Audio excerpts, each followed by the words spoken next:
Kali ini kita akan coba cek kembali perkembangan budidaya Sistematiida. Hari ini memasuki usia 42 ya, HST. Lihat, wow, luar biasa. Kemarin kita sudah timbang ya.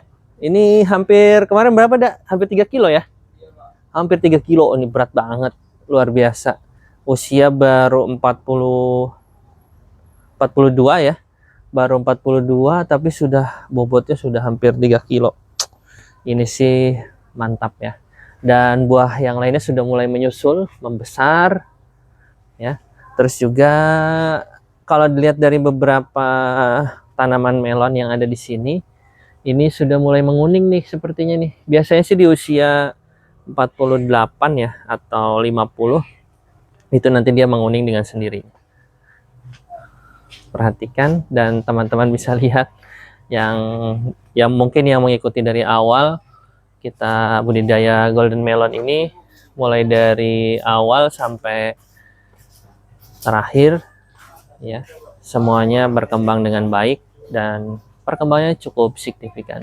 Bahkan sampai usia sekarang ini muncul lagi tuh ya kembangnya. Nanti ini dipolinasi lagi nih, Neng. Ini udah yang ini. Oh, udah. Ya. Jadi tetap muncul dengan sendirinya gitu.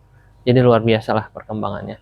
Nah, tips untuk perawatan di usia sekitar 42 HST ini masih seperti biasa ya.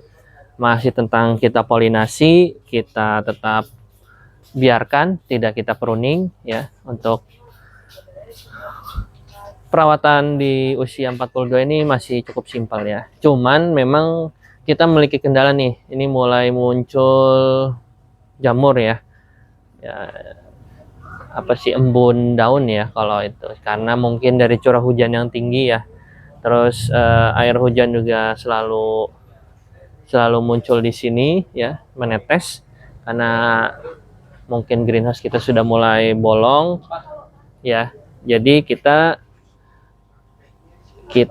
harus tetap menjaganya. Biasanya sih kalau usia sekitar 42 HST ini apa sih namanya, perawatan ya cukup simpel ya. Masih tetap kita kontrol terkait dengan nutrisi AB mix yang ada di sini ya. Jadi buat teman-teman semua, kita harus telaten nih mana yang sekiranya potensi buah ini bisa maksimal atau tidak. Oh, ini ada kucing nih. Hati-hati nih. Sebentar. Ya, ini kita taruh kucing di sini sengaja karena kemarin banyak hama tikus ya. Jadi biar siapa tahu kucing ini bisa membantu seperti itu. Nah, ini ada yang buah yang kurang maksimal ya. Kemungkinan ini karena nutrisinya tinggi, terus posisi buah di paling bawah ya. Akhirnya dia menguning dengan sendirinya. Ini kemungkinan tidak akan jadi karena keburu matang dulu ya, seperti itu.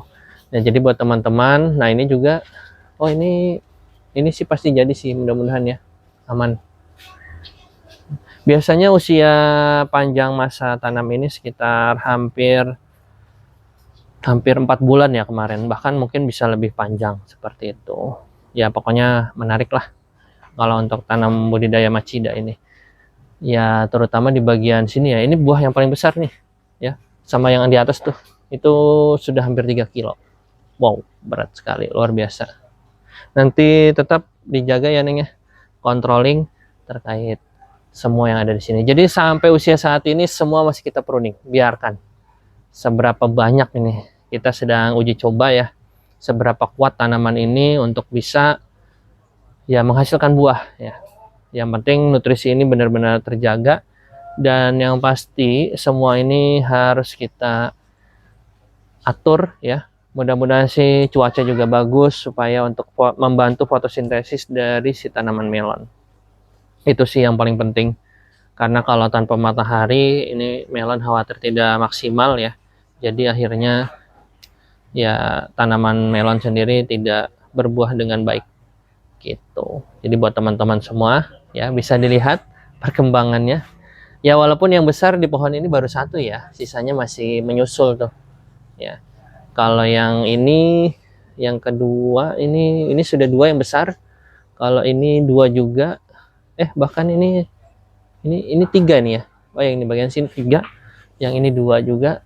Nah, mudah-mudahan sih yang lainnya cepat segera menyusul ya. Gitu. Mungkin itu yang bisa kita share pada kesempatan kali ini. Mudah-mudahan apa yang kita sampaikan, kita sharing pada kesempatan kali ini bisa bermanfaat buat teman-teman semua. Yang pasti kita harus ada niatan ya. Mudah-mudahan hasilnya bisa maksimal. Dan yang paling penting adalah cek selalu kondisi PPM karena khawatir PPM-nya itu drop ya. Stabil di 2000 atau mau sampai 3000 juga boleh ya. Kemarin kita sempat 4000 juga aman-aman aja ya.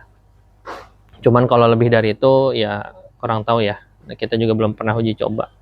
Yang pasti kondisi lingkungan juga terjaga dan jangan sampai nanti karena cuaca ini tidak tentu ya, itu hati-hati. Terutama kalau yang greenhouse-nya masih baru itu jangan sampai kena air hujan ya.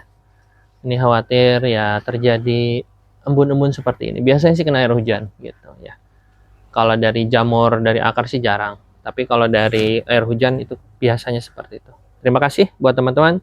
Jangan lupa like, comment, subscribe channel ini. Mudah-mudahan kami bisa semangat untuk terus berbagi inspirasi, berbagi pengalaman seputar pertanian, perikanan, dan peternakan yang ada di Ummah Tani. Kita hanya sekedar sharing, bukan menggurui atau apapun itu. Mudah-mudahan bermanfaat. Sampai ketemu di video selanjutnya. Terima kasih.